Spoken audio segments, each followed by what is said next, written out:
Hey guys, just wanted to make a quick little video. Just recently got the all new LS2 Subverter helmet. Just want to give you guys my thoughts on it. Had it for about a month already, and just wanted to give my opinion on it. It's what I think about it compared to what I normally ride with. Now, I wasn't looking for a helmet. I got this based purely on the way it looks. I've always wanted to get an Aero aviator helmet. Unfortunately, here in the US, they're a little hard to come by. They did enter the US market for a little, but then they pulled back out. I don't know what the deal was. Didn't really have a chance to get my hands on one. You know, price wasn't an issue. I just always liked the helmet. So a couple weeks ago, noticed this on the Revzilla website. Said to myself, that's a good looking helmet. Shell looks a little like the Aero, very aggressive. He's got that European look to it.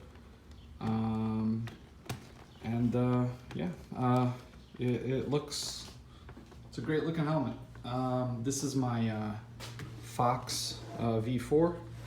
I think it was just recently discontinued. I think Fox no longer does the V4. They do a V3, which is like a polycarbonate slash carbon fiber helmet. Now, I guess that's what they consider their high-end helmet. This used to be their high-end helmet. This used to be the top of the line. This is a full carbon helmet. I think this retailed for about $540. I got it as like a last year's clearance blowout on through Fox themselves. I think they were selling it for like, I think it was just over $400. So jumped on that. Overall, I'm pleased with it. It's a great helmet.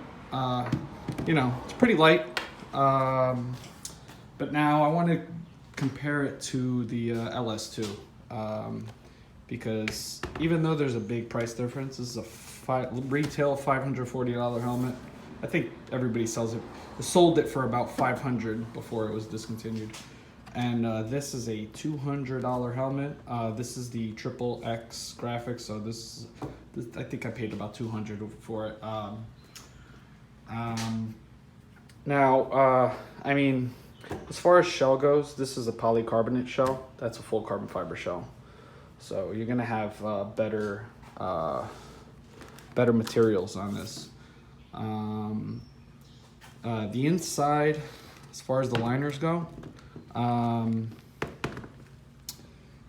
don't know the exact specs on the liners on this, but I could tell you the Fox, the materials are a little softer, and after you ride for a while, like I ride for a couple hours all the time, you know, I'll actually ride for 3-4 hours. The Fox is a much more comfortable helmet. The pads, I mean, they feel soft at first, but you know, after prolonged use, you know, you do start getting fatigue on your like cheeks, and you know, it's just not as soft. Now, as far as weight goes, here's the big difference, which it actually surprised me. The Fox helmet is, I believe it's 3 pounds, 12.8 ounces. I weighed it on a little scale. 3 pounds, 12.8 ounces. And the Aero helmet, I'm sorry, Aero.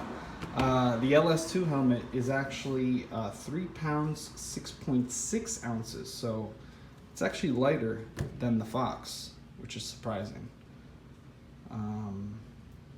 Another thing I'd like to point out, besides the weight being better on the LS2, is the vents. The vent system, this has a ton of vents.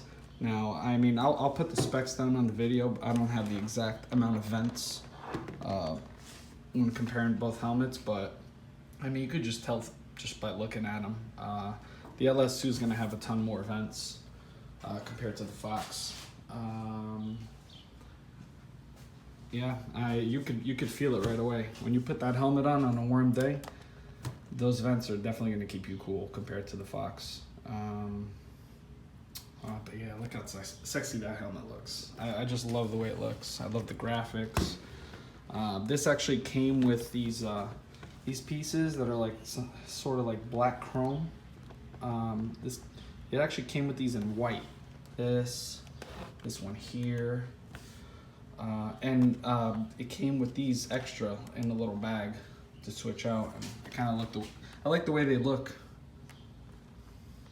so I put those on. But yeah, I'm happy with the helmet. It's a new piece on the market. Really hasn't been out for a while. I actually had to drive like an hour to the nearest shop that actually had these in stock. I actually contacted the rep for LS2 because I couldn't find through their website who had these in stock. My local dealer carries LS2, but they didn't have this particular helmet. And I would have to order it, and you know, I wouldn't know my size until I actually fit it on. So I contacted LS2 directly. The rep got back to me, pointed me in the right direction. Went down, bought it, and you know, I'm totally happy with it. I mean, I also have an old Scorpion VX, what is this, a VX34? That's my first helmet. And this helmet was great. This would probably be the better helmet to compare as far as price point goes. Because this, I believe, was like a $200 helmet when I first bought it. And, you know, that's a $200 helmet. But I decided to compare it to the Fox because I actually think, besides the price, it's actually pretty comparable.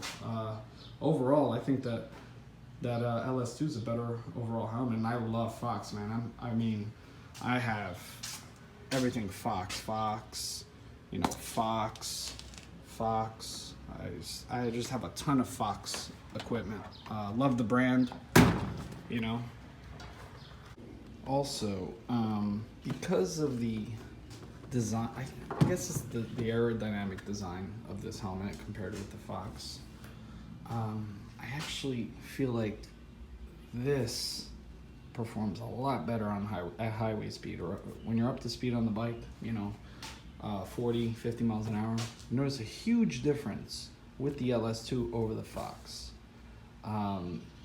The design on this helmet just allows airflow to travel, you know, through the helmet much better. You barely feel like you have that helmet on. Now, I know a big part of that might be because of the weight difference, but I mean, you do not feel almost any drag on this helmet. The Fox, you sort of do. You do feel a little bit of drag on this helmet, but this thing is really good on the highway. You know, I would say, as far as comfort goes, overall comfort, if you're riding for a long time, LS2 is going to be a much better helmet. It's going to be easier on your neck as far as the weight and the aerodynamics go, you know. Apart from, you know, the Fox having better materials on the inside as far as the cheek pads go and everything, this is still going to be a much better helmet for long distance rides. One more thing I forgot to mention. This is actually a big thing I forgot about. The Fox actually has a Mips, the Mips system, which allows the that inner Mips shell to slide around in case you get into an accident. It doesn't. It kind of relieves the pressure by sliding against the outer shell of the helmet or the inner shell of the helmet. This does not have that, but they have their own system. You might want to visit the LS2 website. I know they have videos explaining how it works, but it's kind of like sort of the same idea, where I think the liner slides around, like this coating that they put on the inside, it's like slippery, so the liner slides around. You see that? I think that's how it works. Not 100% on that, But like I said, you can visit their website, and if you want to know more about that. But I just wanted to point that out because I know that was a big thing on the V4 that they had on it. But I think now it's also on the V3, and it might even be on the V2. I'm not 100%, but yeah, just want to point that out before I go.